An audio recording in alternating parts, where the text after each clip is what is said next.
একটি ইমাম, সে আমাদের মসজিদের ইমাম, এর পিছনে আমরা নামাজ পড়ি।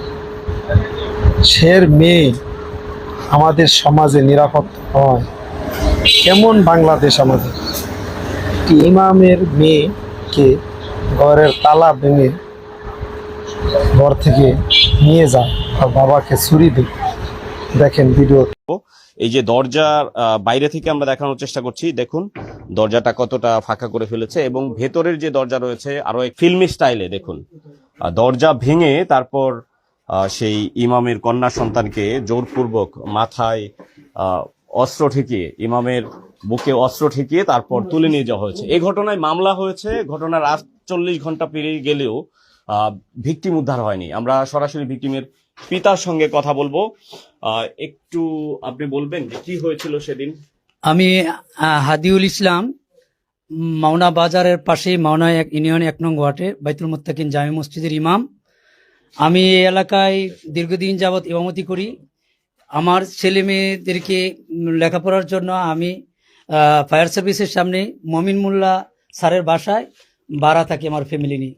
দীর্ঘদিন যাবৎ পাশের আমার বাড়ির পাশেই এখানে স্থানীয় সুরুজের ছেলে আবিদ আমার মেয়েকে উত্ত্যক্ত করত, রাস্তায় যাওয়া আসার পথে বিভিন্নভাবে জোরপূর্বক হেনস্থা করার চেষ্টা করত। এই ঘটনা আমি জানার পরে গত বুধবার দিন স্থানীয় নেতৃবৃন্দদেরকে নিয়ে এটা একটা সমঝোতা আমরা করার জন্য বসি। সর্বশেষ নেতৃবৃন্দ আমাদেরকে আলোচনা করার পরে আমার মেয়ে আমার কাছে রাইখা, মানে পরবর্তীতে এই বিষয়টা নিয়ে আলোচনা করবে এরকম একটা ইয়া করে আমার কাছ থেকে 1:15 দিকে, দুপুর 1:15 দিকে আমাকে মেয়ে বুঝাইয়া দিয়ে তারা চলে গেছে। পরবর্তী চলে গেছিল না, মেয়ে জোরপূর্বক নিয়ে গেছিল আগে এর আগে আগে পয়লা বৈশাখের দিন।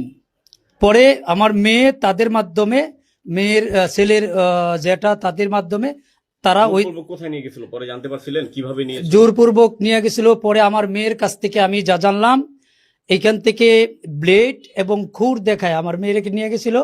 ওই এখানে নাম নাকি, সুমিত, সুমিত একটা ছেলে আছে, এই সুমিত আর আবিদ এই দুইটা ছেলে নিয়ে গেছে। তারপরে পরবর্তীতে যে ছেলেটা আপনার মেয়েকে নিয়ে গিয়েছে বা উত্ত্যক্ত করতো তার নাম কি? তার নাম আবিদ, তার পিতার নাম সুরুজ। এইখানে আমার বাসার সামনেই তার নিজস্ব বাজিতে এর একটা দোকানদারি করে। তাকে নিয়ে গেছিল, কতক্ষণ ছিল তার কাছে?